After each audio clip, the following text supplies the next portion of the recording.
Hello students, आज हम करेंगे एग्जाम्पल 6 जिसमें फ़र्स्ट एंट्री है started business with cash. Cash business में कितनी आई 1 लाख रुपीज़ और कैपिटल ये हमारी पूंजी बन गई 1 लाख रुपए। और सेकंड एंट्री है पेड रेंट इन एडवांस। हमने रेंट पे किया और एडवांस पे किया तो ये हमारी एसेट बन जाएगी। 3000 रुपये कैश कम हो जाएंगे। एसेट में एक और कॉलम ऐड हो जाएगा प्रीपेड एक्सपेंसेस और ये 3000 रुपये प्लस 3000 हो जाएंगे और पूंजी पर कोई प्रभाव नहीं पड़ेगा, ज़ीरो। यहाँ 1 लाख और 1 लाख में से 3000 कम हो गए और प्लस 3000 यहाँ आ जाएंगे। ये प्रीपेड एक्सपेंसेस हमारी एसेट होती है, हमारी संपत्ति बन जाती है। क्यों? क्योंकि हमारा यही खर्चा हमें आने वाले टाइम में बेनिफिट देगा। नेक्स्ट एंट्री है purchased goods for cash ₹50,000 and on credit ₹20,000। 50,000 रुपये का माल नकद खरीदा और 20,000 रुपये का उधार, तो यहाँ से हमारे 50,000 रुपये कम हो जाएंगे। प्रीपेड एक्सपेंसेस में ज़ीरो और स्टॉक हमारा ऐड हो जाएगा। कितने का? हमारा टोटल माल हमारे पास आया 70,000 रुपये का और क्योंकि 20,000 रुपये का उधार है तो हमारे क्रेडिटर्स बन जाएंगे 20,000 के और प्लस ज़ीरो।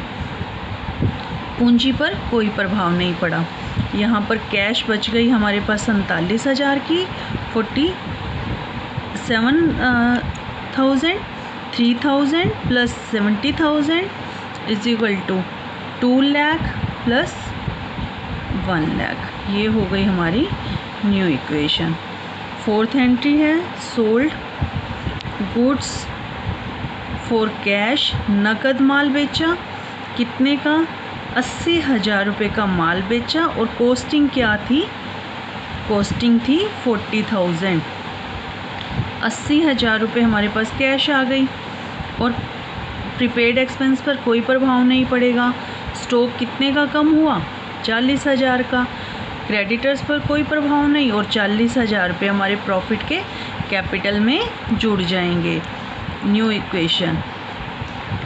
यहाँ हमारे पास 1,27,000, 3,000 और 70 में से 40,000 माइनस हो जाएंगे तो 30,000, 2 लाख प्लस 1,40,000। फिफ्थ एंट्री है paid salary in cash ₹4,500 and outstanding salary 1,000। अब देखिए जो सैलरी पे कर दी वो हमारी कैश कम हो गई, कितनी? 4,500। प्रीपेड एक्सपेंसेस पर कोई प्रभाव नहीं पड़ा, स्टॉक पर कोई प्रभाव नहीं पड़ा और हमारे जो आउटस्टैंडिंग खर्चे होते हैं उनकी हमने पेमेंट नहीं की है, आने वाले टाइम में हमने पेमेंट करनी है। तो ये 1,000 रुपये हमारे लाइबिलिटी में आ गए और क्रेडिटर्स पर कोई प्रभाव नहीं और हमारी जो टोटल खर्चे हैं वो कितने हैं? 5,500 के। 4,500 रुपये का हमने नकद भुगतान किया और 1,000 रुपये आउटस्टैंडिंग है जिसकी हमने पेमेंट करनी है, इसलिए 5,500 रुपये हमारे किस में से कम हो जाएंगे? कैपिटल में से। अब 1,27,000 में से 4,500 माइनस किया तो 1,22,500 plus 3,000 plus 30,000 plus 1,000 plus 20,000 plus 1,34,500। Sixth entry है boat motorcycle for personal use. Personal use के लिए मोटरसाइकिल निकलवाई, खरीदी कितने की? 30,000 रुपये की। अब इसमें क्या होगा? 30,000 रुपये हमारी कैश कम हो गई क्योंकि ये घरेलू उपयोग के लिए खरीदी जा रही है। अगर हम व्यापार के उपयोग के लिए खरीदते तो हम यहाँ प्लस मोटरसाइकिल का एक कॉलम बना देते, परंतु अब हम ड्राइंग्स के पर्पज़ से इसे यूज़ कर रहे हैं, तो ड्राइंग्स को हम किस में से लेस करते हैं, कैपिटल में से। और ऐसा ही बिल्कुल हम यहाँ भी कर देंगे, कैपिटल में से लेस कर देंगे। 92,500 plus 3,000 plus 30,000 is equal to 1,000 plus 21,04,500।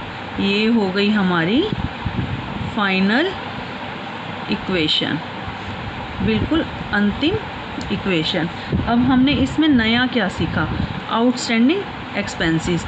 अगर हम एक्सपेंस को पे कर देते हैं तो हमारी कैश कम हो जाती है, पर अगर हमने एक्सपेंस को पे नहीं किया, हम आने वाले टाइम में पे करेंगे, तो वो आउटस्टैंडिंग है, ऐसे खर्चे जो हो चुके हैं पर जिनका हमने भुगतान नहीं किया है। जैसे मान लो हमारे घर लेबर काम करती है और हमने वेजेस देनी है, वेजेस उसने 3 महीने के लिए हमारे यहाँ काम किया, पर पेमेंट हमने की है 2 महीने की, और 1 महीने का हो गया हमारा आउटस्टैंडिंग। इसे ऐसे खर्चे जो हो चुके हैं परंतु जिन्हें भुगतान नहीं किया, इसीलिए ये हमारी लाइबिलिटी बन जाते हैं। हमने इसे क्रेडिटर्स के साथ लाइबिलिटी में दिखाया है, आने वाले टाइम में हम इसका भुगतान कर देंगे। थैंक यू बच्चों।